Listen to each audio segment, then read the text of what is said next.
होती है उत्तर प्रदेश के मेरठ जिले से। मेरठ जिले में एक पट्टी खेड़की नाम का गांव पड़ता है और इसी पट्टी खेड़की गांव में रहने वाला रोशन सिंह।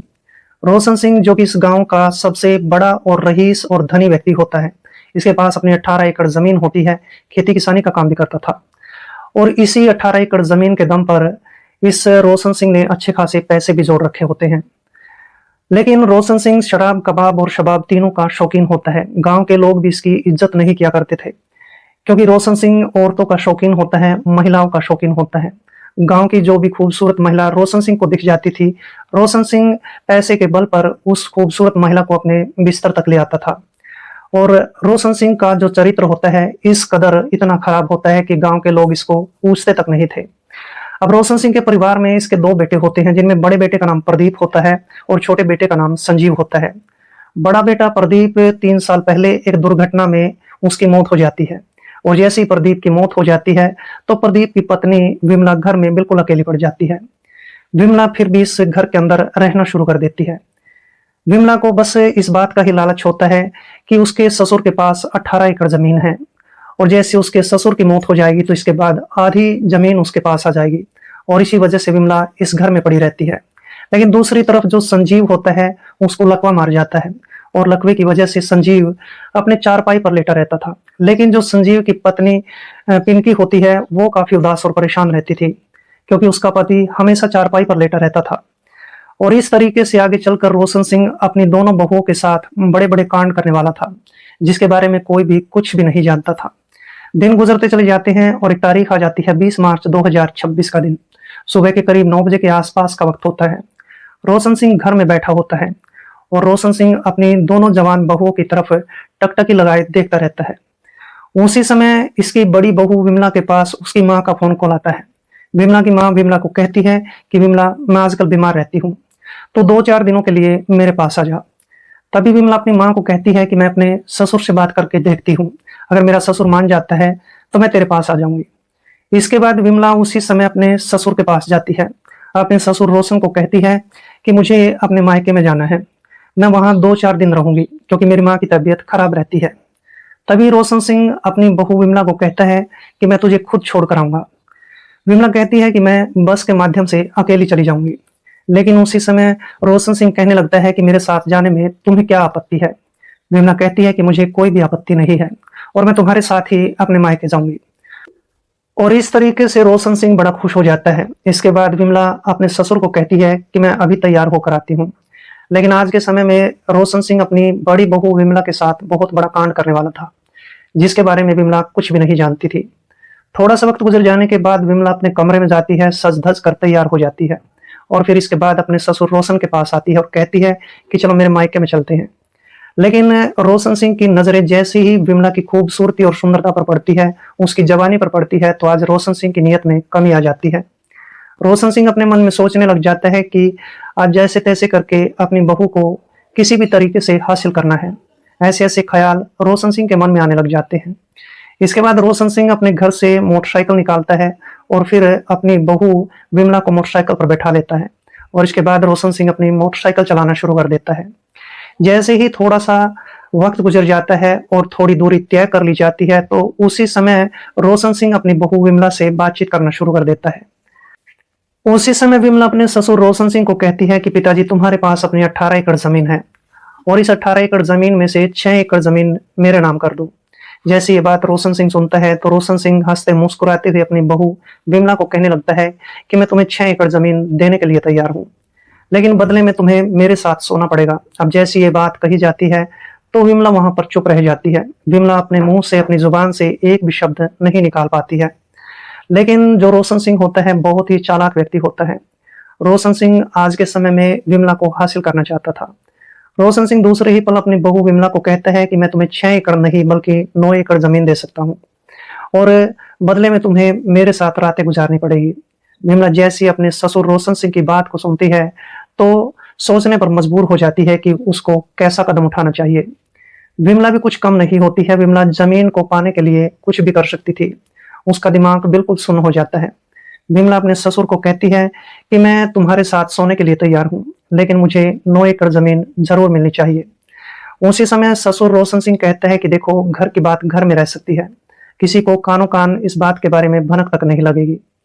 और इस तरीके से अब रोशन सिंह जैसे तैसे करके अपनी बहू विमला को मनाने में कामयाब हो जाता है। रोशन सिंह देखता है कि एक सुनसान इलाका आ चुका था। दूर दूर तक कोई भी दूसरा या तीसरा व्यक्ति नहीं होता है। सड़क के दोनों ओर ईख के खेत होते हैं। उसी समय रोशन सिंह अपनी मोटरसाइकिल रोक लेता है और अपनी बहू विमला को कहता है कि विमला, आज हमारे पास अच्छा मौका है। देखो, दूर दूर तक कोई भी इंसान दिखाई नहीं देता है और खेत के दोनों ओर ईख के खेत हैं। चलो हम यहाँ पर दोनों अपना वक्त गुजार लेते हैं। विमला कहती है कि मुझे जमीन जरूर मिलनी चाहिए। रोशन कहता है कि मैं तुम्हें जमीन जरूर दूंगा। और इस तरह से अब रोशन सिंह अपनी बहू विमला को लेकर पास के ही ईख के खेत के अंदर चला जाता है। ईख के खेत के अंदर जाने के बाद विमला और रोशन के बीच गलत रिश्ते कायम होने लग जाते हैं और ये दोनों ही अपनी अपनी इच्छाओं को पूरा करने में व्यस्त हो जाते हैं। रोशन सिंह और विमला दोनों अपनी ही रजामंदी से इस गलत काम को काफी देर तक करते हैं और जैसे इन दोनों का मन भर जाता है, दोनों की इच्छाएं पूरी हो जाती है, तो रोशन सिंह कहने लगता है कि तुम किसी बात की फिक्र मत करना, तुम्हें मैं जमीन जरूर दूंगा। और इसके बाद ये दोनों ही इस काम को खत्म करने के बाद ईख के खेत से बाहर निकलते हैं। रोशन सिंह उसी समय अपनी मोटरसाइकिल स्टार्ट करता है और विमला इसके पीछे मोटरसाइकिल पर बैठ जाती है और फिर ये दोनों बातचीत करते हुए विमला के मायके में पहुंच जाते हैं। इसके बाद ससुर रोशन सिंह इस विमला को इसके मायके छोड़ता है और मायके में छोड़ने के बाद वापस रात के समय अपने घर पर आ जाता है। इस तरीके से रोशन सिंह ने अपनी बड़ी बहू विमला को हासिल कर लिया था। विमला अपने मन में इस बात को सोचती रहती है कि उसका ससुर उसको 9 एकड़ जमीन दे देगा। दूसरी तरफ रोशन सिंह इस बात को सोचता रहता है कि अब उसकी बहू उसकी सारी जरूरतों को पूरा करती रहेगी। लेकिन अब रोशन सिंह अपनी छोटी बहू पिंकी के साथ भी बहुत बड़ा कांड करने वाला था, जिसके बारे में ना तो पिंकी जानती थी और ना ही पिंकी का पति संजीव कुमार जानता था। इसके बाद 2-3 दिनों का वक्त गुजर जाता है और एक तारीख आ जाती है 23 मार्च 2026 का दिन। सुबह के 10 बजे के आसपास का वक्त होता है। ससुर रोशन सिंह घर के अंदर बैठा होता है और वह अपनी छोटी बहू पिंकी को अजीब तरीके से देख रहा होता है। उसी समय पिंकी अपने ससुर के पास आती है। अपने ससुर रोशन सिंह को कहती है कि पिताजी, मेरे पति संजीव की दवाइयां खत्म हो चुकी है, मुझे 5,000 रुपयों की सख्त जरूरत है क्योंकि मुझे अपने पति संजीव की दवाइयां खरीदनी है। तभी रोशन सिंह कहता है कि मैं खेत में दिन रात मेहनत करता हूँ, तब कहीं जाकर कमाई होती है, घर में पैसे आते हैं, और तुम हर महीने मुझसे 5,000 रुपये बड़ी जल्दी से ऐंठ लेती हो, मेरे पास इतने पैसे नहीं है। जैसे ये बात पिंकी को कही जाती है तो पिंकी बड़ी उदास और परेशान होती है। पिंकी अपने ससुर रोशन को कहने लगती है कि पिताजी, तुम्हारे पास अपनी 18 एकड़ जमीन है और उसमें से आधा हिस्सा जमीन का हमारा भी है, तुम हमें 9 एकड़ जमीन दे दो ताकि हम भी अपना गुजारा कर सके। लेकिन उसी समय रोशन सिंह अपनी बहू पिंकी को कहता है कि जमीन का एक भी टुकड़ा मैं तुम्हें देने वाला नहीं हूँ। जैसे ये बात पिंकी सुनती है तो पिंकी को इस बात पर बड़ा गुस्सा आता है। पिंकी अपने मन में सोचने लग जाती है कि कोई ना कोई बीच का रास्ता निकालना पड़ेगा, तब जाकर कहीं बात बनने वाली है। इसके बाद पिंकी उदासी की हालत में परेशान होकर अपने पति संजीव के पास आती है। संजीव को कहती है कि तुम्हारे पिता ने मुझे पैसे नहीं दिए हैं और फिर तुम्हारी दवाइयां कहाँ से आएगी। उसी समय संजीव चारपाई पर लेटा हुआ अपने पिता रोशन सिंह को कहता है कि पिताजी, अगर तुम्हें पैसे नहीं देने हैं तो फिर हमारी आधी जमीन हमें दे दो ताकि हम उसमें कमाई करके कुछ पैसे इकट्ठा कर सके और अपने घर को खर्च चला सके। लेकिन रोशन सिंह अपने बेटे संजीव को कहता है कि मैं अपने जीते जी तुम्हें जमीन देने वाला नहीं हूँ। और इसी बात को लेकर रोशन सिंह और संजीव के बीच काफी देर तक झगड़ा भी होता है, लेकिन फिर भी पड़ोसी जन बीच बचाव करवा देते हैं, जिसकी वजह से झगड़ा शांत हो जाता है। और इसके बाद 3 दिनों का वक्त गुजर जाता है और एक तारीख आ जाती है 28 मार्च 2026 का दिन। सुबह के 9 बजे के आसपास का वक्त होता है। बड़ी बहू विमला अपने ससुर रोशन सिंह के पास फोन कॉल करती है और रोशन को कहती है कि मैं अपने ससुराल में वापस आना चाहती हूँ और तुम मुझे लेने के लिए मेरे मायके में आ जाओ। तभी रोशन सिंह बड़ा खुश हो जाता है। रोशन सिंह अपनी छोटी बहू पिंकी को कहता है कि मैं विमला को लेने के लिए उसके मायके में जा रहा हूँ, घर का ख्याल रखना और साथ में संजीव का भी ख्याल रखना। लेकिन आज रोशन सिंह बड़ा खुश था। इसके बाद रोशन सिंह अपने घर से अपनी बुलेट मोटरसाइकिल लेकर बाहर निकलता है। 2-3 घंटे का वक्त गुजर जाने के बाद वह अब विमला के मायके में भी पहुंच जाता है और रोशन सिंह जानबूझकर आज बहुत लेट हो जाता है। शाम के करीब 5:30 बज चुके होते हैं। रोशन सिंह अपनी बहू विमला को कहता है कि चलो अब गांव में भी चलना है। इसके बाद विमला तैयार होती है। तैयार होने के बाद अपने ससुर रोशन सिंह की मोटरसाइकिल पर बैठ जाती है और फिर रोशन सिंह अपनी मोटरसाइकिल चलाना शुरू कर देता है। बीच रास्ते में दोनों हंसते मुस्कुराते हुए बातचीत करते हुए आते हैं, लेकिन अंधेरा भी हो जाता है। अब इसके बाद रोशन सिंह अपनी बहू विमला को कहता है कि विमला देखो, हमारे पास अच्छा मौका है, गांव भी नजदीक आ चुका है। ऐसा करते हैं, हम अपने खेत में चले जाते हैं और खेत में जाकर अपना वक्त गुजार के फिर हम अपने घर पर जाएंगे। लेकिन उसी समय विमला कहती है कि मुझे जमीन जरूर मिलनी चाहिए। रोशन सिंह कहता है कि तुम फिक्र मत करो, तुम्हें जमीन मिल जाएगी। इसके बाद रोशन सिंह विमला को लेकर सीधा ही अपने खेत में चला जाता है। खेत में जाने के बाद वहां पर एक चारपाई पड़ी होती है और फिर रोशन सिंह अपनी बहू विमला को उस चारपाई पर ले जाता है। इसके बाद दोनों ही अपनी रजामंदी से इस चारपाई पर अपने गलत रिश्ते कायम करने लगते हैं और ये दोनों मिलकर इस गलत काम को तब तक अंजाम देते हैं जब तक इन दोनों का मन नहीं भर जाता है, इन दोनों की अपनी अपनी जरूरतें पूरी नहीं हो जाती है। और जैसे इन दोनों का ये काम खत्म हो जाता है तो उसी समय रोशन सिंह कहता है कि देर रात हो चुकी है, चलो गांव में भी चलते हैं। इसके बाद विमला भी अपने ससुर रोशन सिंह की मोटरसाइकिल पर बैठ जाती है और रोशन सिंह अपनी बहू विमला को लेकर गांव में अपने घर पर आ जाता है। विमला घर पर आती है और पिंकी से मिलती है और पिंकी को हंसते मुस्कुराते हुए कहती है कि पिंकी, अब मुझे मेरा ससुर मेरी जमीन का हिस्सा देने वाला है। लेकिन जैसे ये बात विमला पिंकी को कहती है तो पिंकी इसकी किसी भी बात का विश्वास नहीं करती है। पिंकी कहती है कि तू झूठ बोल रही है, मेरा ससुर किसी को भी कोई भी जमीन जायदाद देने वाला नहीं है, वो तुम्हें जमीन का एक टुकड़ा भी नहीं देगा। लेकिन उसी समय विमला कहती है कि मेरा ससुर मुझे जमीन देगा और तुम देखती रह जाओगी। अब इसके बाद पिंकी और विमला काफी देर तक आपस में बातचीत करती है। पूरी रात गुजर जाती है। जैसे अगला दिन होता है तो सुबह के करीब 10 बजे के आसपास का वक्त होता है। रोशन सिंह अपने खेत से अपने घर पर वापस आ चुका होता है। उसी समय विमला अपने ससुर रोशन सिंह के पास जाती है। रोशन को कहती है कि पिताजी, मुझे 5,000 रुपयों की जरूरत है क्योंकि आज मुझे शहर में जाना है, कुछ अपने लिए कपड़े खरीदने हैं। अब जैसे ही विमला अपने ससुर रोशन सिंह से 5,000 रुपये मांगती है तो रोशन सिंह उसी समय अपनी जेब से 5,000 रुपये निकालता है और 5,000 रुपये अपनी बहू विमला को देता है और कहता है कि तुम इसी समय शहर में चली जाओ और अपने लिए कपड़े खरीद लाओ। अब वहां पर पिंकी देवी भी खड़ी होती है। पिंकी देवी ये सब कुछ देख रही होती है। पिंकी देवी अपने मन में सोचने लग जाती है कि उसका ससुर किसी को भी 500 रुपये नहीं देता है और उसने अपनी बहू को 5,000 रुपये दिए हैं। कुछ तो गड़बड़ जरूर है, या फिर दाल में कुछ काला है या फिर दाल ही पूरी काली है। अब पिंकी देवी की सारी बातें समझ में आ चुकी होती है। पिंकी इस बात से अंदाजा लगा लेती है कि विमला देवी उसके ससुर के साथ अपना वक्त गुजारती है और इसी वजह से उसका ससुर उसको पैसे देता है। लेकिन दूसरे ही पल पिंकी इस बात को भी सोचने लग जाती है कि जब उसकी जेठानी विमला उस अपने ससुर के साथ वक्त गुजार सकती है तो मैं ऐसा क्यों नहीं कर सकती हूँ। और इस तरह से पिंकी भी गलत रास्ता चुनने के लिए तैयार हो जाती है। लेकिन थोड़ी देर का वक्त गुजर जाने के बाद इसका ससुर रोशन सिंह खुद ही पिंकी के पास आता है और पिंकी को कहता है कि अगर तुमने भी अपनी जमीन का हिस्सा लेना है तो फिर आज खेत में आ जाना। और जैसे ये बात पिंकी को सुनाई देती है तो पिंकी तुरंत समझ जाती है कि उसका ससुर आखिर क्या चाहता है। पिंकी उसी समय अपने मन में सब कुछ सोच के विचार के अपने ससुर को कहती है कि मैं खेत में आने के लिए तैयार हूँ, तुम खेत में चले जाओ और मैं 10-15 मिनट का वक्त गुजरने के बाद खेत में आ जाऊंगी। आज रोशन सिंह बड़ा खुश हो जाता है। रोशन सिंह की आज सारी इच्छाएं पूरी होने वाली थी।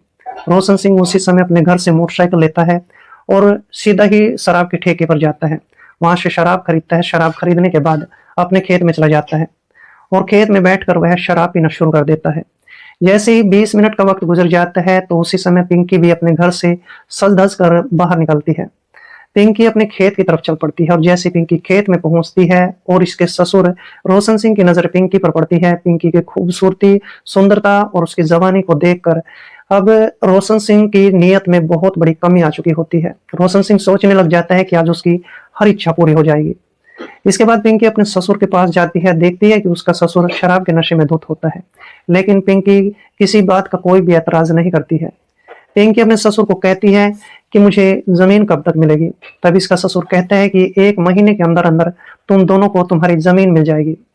इसके बाद रोशन सिंह कहता है कि पास में ईख का खेत है, चलो ईख के खेत में चलते हैं। और इसके बाद रोशन सिंह अपनी बहू पिंकी को लेकर अपने ईख के खेत के अंदर चला जाता है। ईख के खेत में जाने के बाद इन दोनों के बीच गलत रिश्ते कायम होने लग जाते हैं।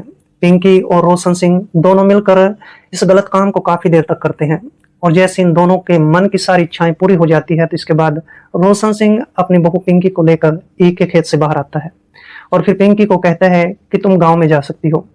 इसके बाद पिंकी गांव में आ जाती है, घर के कामकाज में व्यस्त हो जाती है। पिंकी भी इस बात को अपने मन में ठान चुकी होती है कि उसका ससुर उसको आधी जमीन देने के लिए तैयार है लेकिन दूसरी तरफ रोशन सिंह भी इस बात को सोचने लग जाता है कि अब तो उसकी दोनों बहुएं उसके साथ वक्त गुजारा करेंगी और उसकी जरूरतों को पूरा कर दिया करेंगी। अब तो रोशन सिंह का जब भी मन करता था वह पिंकी के साथ अपना वक्त गुजार लिया करता था। रोशन सिंह को जब भी मौका मिलता था वह अपनी बड़ी बहू विमला के साथ भी अपना वक्त गुजार लिया करता था। और इस तरीके से दिन गुजरते चले जाते हैं और एक तारीख आ जाती है 20 अप्रैल 2026 का दिन। रोशन सिंह एक ऐसा व्यक्ति होता है जो बहुत सारी महिलाओं के साथ वक्त गुजारा करता था। रोशन सिंह का मन जल्दी ही महिलाओं से भर जाया करता था और फिर रोशन सिंह कोई दूसरी महिला देख लिया करता था। जैसे ही सुबह के करीब 10 बजे के आसपास का वक्त होता है तो रोशन सिंह अपने खेत में चला जाता है। वह अपने खेत में कामकाज कर रहा होता है और उसी समय उसका एक दोस्त जिसका नाम सुल्तान होता है उसके खेत में आ जाता है। खेत में आने के बाद सुल्तान अपने इस दोस्त रोशन सिंह को कहता है कि रोशन चलो खेत में बैठकर पार्टी कर लेते हैं, और रोशन भी मान जाता है। और इसके बाद रोशन और सुल्तान दोनों मोटरसाइकिल पर बैठकर शराब के ठेके पर जाते हैं। वहां से शराब खरीद ली जाती है। शराब खरीदने के बाद ये दोनों वापस खेत में आ जाते हैं और फिर दोनों दोस्त बैठकर शराब पीना शुरू कर देते हैं। लेकिन जैसे ही सुल्तान और रोशन को शराब का गहरा नशा हो जाता है तो रोशन कहने लगता है, सुल्तान खेत में कोई महिला होनी चाहिए थी। सुल्तान कहता है कि हमारे गांव में एक बहुत ही खूबसूरत विधवा महिला रहती है, उस महिला का नाम कल्पना है। अगर तुम चाहो तो मैं उसके पास फोन कॉल करता हूँ, उसको खेत में बुला लेता हूँ, वो हम दोनों के साथ अपना वक्त गुजार सकती है। अब जैसे ही रोशन सिंह अपने दोस्त सुल्तान सिंह की बात को सुनता है तो बड़ा खुश हो जाता है। रोशन सिंह अपने दोस्त सुल्तान को कहता है कि उस महिला को फोन करके यहीं पर बुला लो। इसके बाद सुल्तान सिंह अपनी जेब से मोबाइल फोन निकालता है और कल्पना देवी के पास फोन कॉल करता है। कल्पना को कहता है कि हम दोनों खेत में बैठे हैं और तुम्हें हमारे साथ वक्त गुजारना पड़ेगा, इसके लिए हम तुम्हें अच्छे खासे पैसे दे सकते हैं। कल्पना एक धंधा करने वाली महिला होती है। वह कहती है कि 1500 रुपए तुम दोनों से वसूल करूंगी। सुल्तान कहता है कि पैसों की फिक्र मत करो, तुम जल्दी से रोशन सिंह के खेत में आ जाओ। इसके बाद कल्पना उसी समय अपने घर से बाहर निकलती है। वह सीधे ही खेत में चली जाती है। कल्पना देखती है कि वहां पर सुल्तान और रोशन दोनों बैठकर शराब पी रहे होते हैं। दोनों को नशा भी हो चुका होता है। कल्पना इन दोनों के पास जाती है, कहती है कि पहले मुझे पैसे दे दो और इसके बाद अपना काम खत्म करो। रोशन सिंह उसी समय अपनी जेब से 3000 रुपए निकालता है और इस महिला को दे देता है और कहता है कि चलो ईख के खेत में चलते हैं। और इसके बाद ये कल्पना खुद ही अपनी मर्जी से इन दोनों दोस्तों को लेकर ईख के खेत के अंदर चली जाती है और फिर ये दोनों दोस्त मिलकर कल्पना के साथ अपना वक्त गुजारना शुरू कर देते हैं। दोनों इसके साथ अपने गलत रिश्ते कायम करना शुरू कर देते हैं। ये दोनों मिलकर इस महिला की रजामंदी से इस गलत काम को काफी देर तक अंजाम देते हैं और जैसे ही इन तीनों की अपनी अपनी इच्छाएं अपनी अपनी जरूरतें पूरी हो जाती हैं तो ये तीनों इस खेत से बाहर निकलते हैं। रोशन सिंह अपने दोस्त सुल्तान को कहता है कि ये महिला मुझे बहुत अच्छी लगी है और अब तो आगे मैं इसी के साथ अपना वक्त गुजारा करूंगा।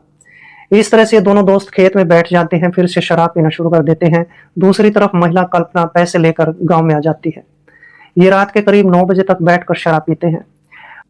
इसके बाद रोशन सिंह अपने दोस्त सुल्तान को कहते हैं कि चलो अब गांव में चलते हैं।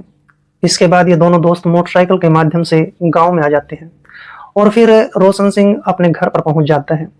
रोशन सिंह को काफी नशा भी हो चुका था और नशे की हालत में जैसे ही उसकी नजर अपनी बड़ी बहू विमला पर पड़ती है तो विमला की खूबसूरती को देखकर रोशन सिंह उसी समय विमला को कहता है कि विमला चलो मेरे साथ कमरे में चलो।